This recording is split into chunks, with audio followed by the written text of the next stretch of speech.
우리 사회의 가계부채 문제가 지금 멘트 매우 들어보겠습니다. 심각한 상황이 되었습니다.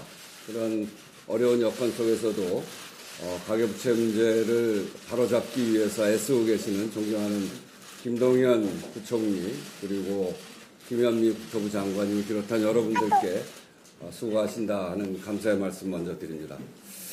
지난주 하느니 금리를 동결시켰지만 조만간 금리 인상 가능성이 매우 높아지는 높아지는 것이 점쳐지는 상황에서 1,400조 원에 육박하는 가계부채는 한국 경제의 뇌관으로 작용할 수 있는 만큼 선제적 대응이 매우 필요합니다.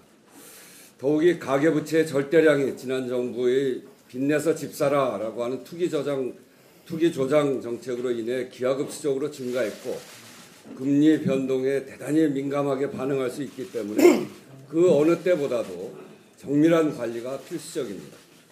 문재인 정부가 적극적으로 추진한 두 차례의 부동산 대책으로 가계부채 증가율이 둔화됐다고는 합니다만 여전히 높은 상황에서 벼랑 끝에 몰린 저신용자, 영세 자영업자, 다중채무자와 같은 취약계층과 소득보다 부채가 더 많은 한계 가구들에 대한 우려가 매우 심각합니다.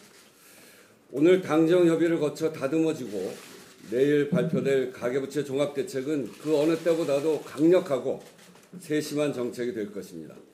이제 빚으로 집 사서 돈 벌 수 있는 시대는 갔다라고 감히 말씀드릴 수 있습니다.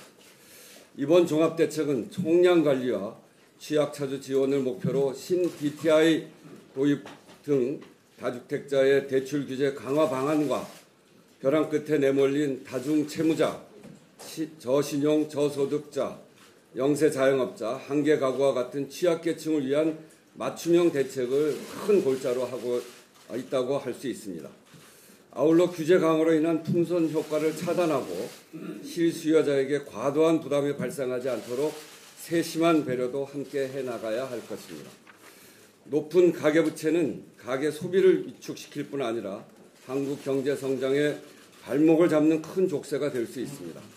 이번 종합대책은 이 같은 족쇄를 풀 열쇠이며 가계의 상환 능력을 근본적으로 높여서 소득주도 성장의 걸림돌을 없애고 본격적인 성장 발판을 마련하는 계기가 될 것입니다. 오늘 당정청 협의를 통해서 내일 발표될 종합대책을 철저히 점검하고 당 차원에서도 모든 역량을 총동원해서 문재인 정부의 정책 추진을 적극 지원해 나갈 것입니다. 이상입니다. 예, 말씀 감사합니다. 다음은 김태년 정책위원장님의 말씀 드리겠습니다. 반갑습니다. 김태년입니다. 우리 경제의 가장 중요한 현안인 가계부채 문제에 대한 종합대책 수립을 위해 당정협의에 참석해 주신 김동연 부총리, 김현미 장관, 최종구 금융위원장, 성식 금감원장님을 비롯한 관계자 여러분들과 우원식 원내대표를 비롯한 동료 의원들께 감사를 드립니다. 아시는 바와 같이 가계부채가 급증하게 된 원인은 지난 정부에서 경기 부양을 위해 대출 규제를 완화하고 전매 제한을 완화하고 청약 조건을 완화하고 양도세 완화 등 일련의 부동산 시장 활성화 조치를 추진하고 또 저금리 기조를 계속 유지해 왔기 때문입니다. 건설 경기에 지나치게 의존한 결과는 불균형한 경제 성장으로 이어졌고 주택가격 급등에 따른 주거난과 전세난 등의 피해는 서민과 중산층은 물론 미래 세대인 청년들의 부담으로 전가되었습니다. 더불어민주당은 지난 정부에서도 급증하는 가계부채가 경제위기에 불씨가 되지 않도록 적절한 대책 마련을 촉구해 왔습니다. 최근 전 세계적으로 저금리 또 양적 완화의 기조가 끝나가고 있으며 미국을 비롯한 주요 국가들은 금리 인상, 유동성 축소로 통화정책의 방향을 전환하는 상황입니다. 우리나라는 다른 나라에 비해 가계부채 규모가 크고 증가 속도도 빠른 편이기 때문에 선제적이고 적극적인 대응이 필요합니다. 오늘 당정협의에서는 가계부채 대책으로 금융뿐만 아니라 주거 및 소득 그리고 복지 등을 아우르는 종합적인 방안을 논의할 것입니다. 이번 가계부채 종합대책을 통해 우리 경제의 안정과 성장을 유지하고 취약차주 등 서민의 부담과 불안은 완화되기를 기대합니다. 더불어민주당과 정부는 앞으로도 가계부채 상황을 지속적으로 모니터링하면서 필요한 조치들을 협의하고 또 추진해 갈 것입니다. 감사합니다. 예, 감사합니다. 끝으로 정부 부처를 대표해서 김동연 경제부총리님의 말씀 드리겠습니다. 네, 오늘 우리 존경하는 의원식 대표님, 김태념 의장님, 또 박강원 정전위원장님, 박홍근 수석님, 명철 간사님, 김정문 부의장님, 또 우리 박영선, 김정우, 김혜영 안의원님 모시고 가계부채 종합대책 관련 당정 협의를 개최하게 돼서 뜻깊게 생각합니다.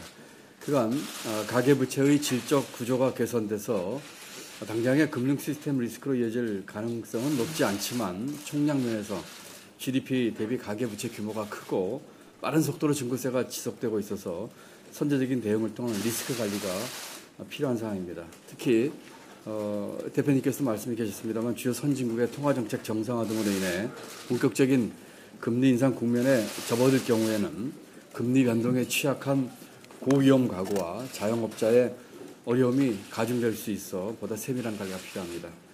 따라서 이번 대책은 상환 능력과 구조적인 증가 원인 등에 대한 심층적인 분석을 토대로 가계부채 문제 해결의 큰 틀을 마련하는 데 중점을 두었습니다. 우선 총량 측면에서는 가계부채 문제가 단시간 내에 해결될 수 있는 사안이 아닌 만큼 충분한 정책 시계를 가지고 점진적으로 연착륙을 이뤄나가겠습니다.